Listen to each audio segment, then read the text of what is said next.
Hello everyone, my name is Protasevich Alessia. I am a master's student of Yonsei University Graduate School and I am a part of an English language and literature department, and today I'm going to tell you about The Remains of the Day by Kazuo Ishiguro. So before we move on to an actual presentation, I'm going to introduce you the contents of it. So we will start from introduction, where I'm going to introduce you the author Kazuo Ishiguro himself and his works. After that, we're going to move on to the main claims, where I'm going to briefly introduce you the main ideas I will highlight throughout the presentation, and the next two parts called Steven as a Country and Journey as a City, where I'm going to be talking more directly about the subject of the presentation. And after that, we will move on to conclusion and discussion questions, which would be really interesting to think about after listening to me. And as well as that, I will also show some references used throughout the work. Kazuo Ishiguro was born on November 8, 1954 in Nagasaki, Japan, in the family of oceanographer Shizuo Ishiguro and his wife Shizuko. In the 1960s, the Ishiguro family, including a 5-year-old Kazuo and his two sisters, moved to the British city of Wildorf.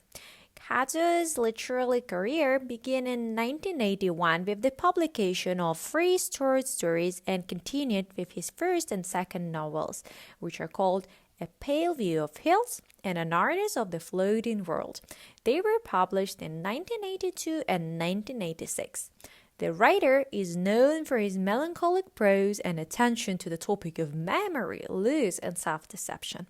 His novels often explore the fragility of human feelings. Remains of the Day is Ishiguro's third novel. It was published in 1989 and tells the story of an elderly English butler and presents a monologue of memory against the background of the fading traditions, the approaching World War, and the rise of fascism. In the book, the main character and the narrator himself, Stevens, after years of service in an English house, takes a journey and reflects on his own life. Through his memories, themes of lost opportunities, blind devotion, and how choices made in the name of duty can lead to personal emptiness are being revealed.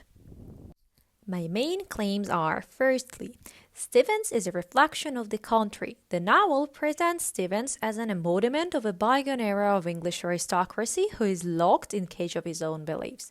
Stevens himself is a reflection of the ideals of an old England. In his search of greatness, he wonders what dignity is and what makes a butler great in general.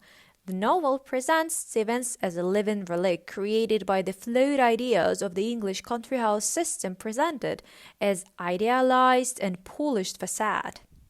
The second claim, therefore, is that the Stevens journey, which he takes throughout the book, is a reflection of the city as a world outside of Darlington Hall, which symbolizes a painful self-analysis, forcing Stevens to confront the emptiness beneath his greatness and leading to his tragic unraveling. Now let's talk more detailed about the claims I mentioned earlier. Firstly, Stevens as a country. As I said before, this claim argues that Stevens is a reflection of the country and a living symbol of a bygone era. To understand this, we can turn to Raymond Williams, who argues that the romanticized image of the countryside is a myth based on sentimental falsifications.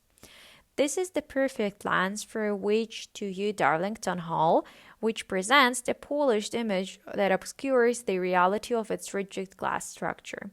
The English country house is presented as a timeless ideal, as the novel says it requires a new staff worthy of a grand old English house on page 6, suggesting a majestic, flawless world.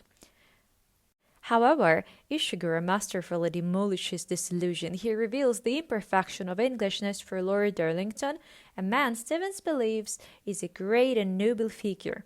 Darlington's misguided political actions show the moral bankruptcy at the core of the system.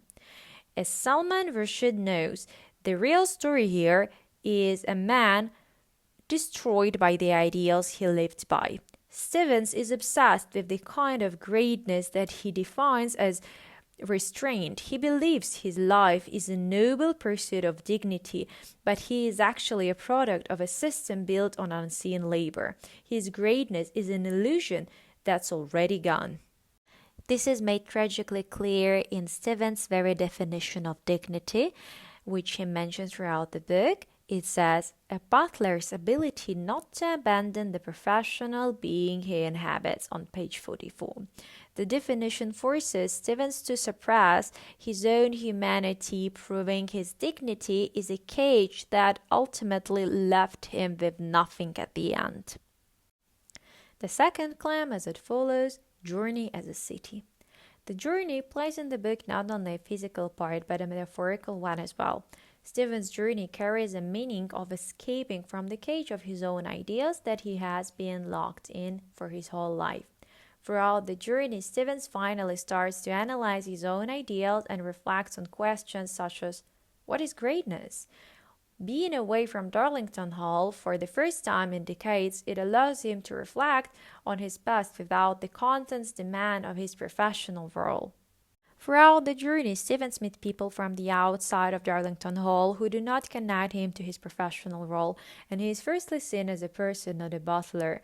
For example, when he meets Dr. Carlosol, the doctor treats him like a gentleman, and I think there's a starting point of Stevens' self-reflection on whether the way he defines himself as a great butler is preventing him from living fully.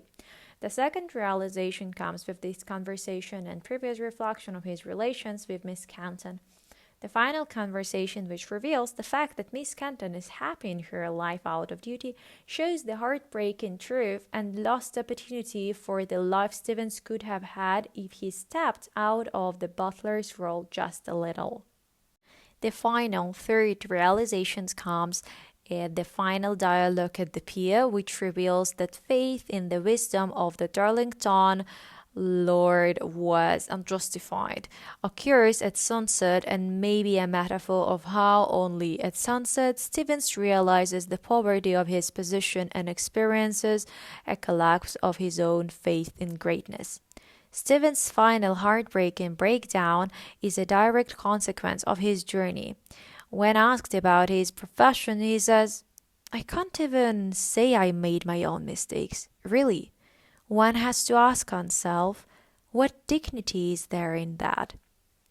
He trusted Lord Darlington's wisdom, believing he was doing something worthwhile. He finally realizes that his dignity was a form of self-erasure.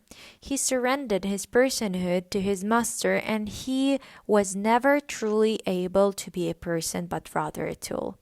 The ultimate unraveling of his dignity and his very personhood. In his self-reflection, the very first and the very last thing that Stevens thinks about is banter. He says, I cannot escape the feeling that Mr. Faraday is not satisfied with my responses to his various banterings in the beginning of the book. He also says, bantering is of another dimension altogether. And Stevens himself is unable to perform it. This shows his intellectual and emotional struggle to make sense of a world that does not share his values and a constant urge to fulfill the criteria of greatness of a butler. His reflection leads to the painful realization that his greatness was a tragic form of self-erasure and stopped him from living his life fully. Now let's move on to conclusion. At the end of his journey, Stevens finally realizes the sad truth that his quest to become a great butler was not something noble at all. In fact, it was a way to lock himself in a cage of his own ideals and skip the rest of his life. He looks like a forgotten object of a bygone times which outlived the system that created him and which destroyed him at the end. At the end, Stevens finally understands the true heartbreaking value of the dignity that he has so carefully defended and which he has so swiftly tried to live up to.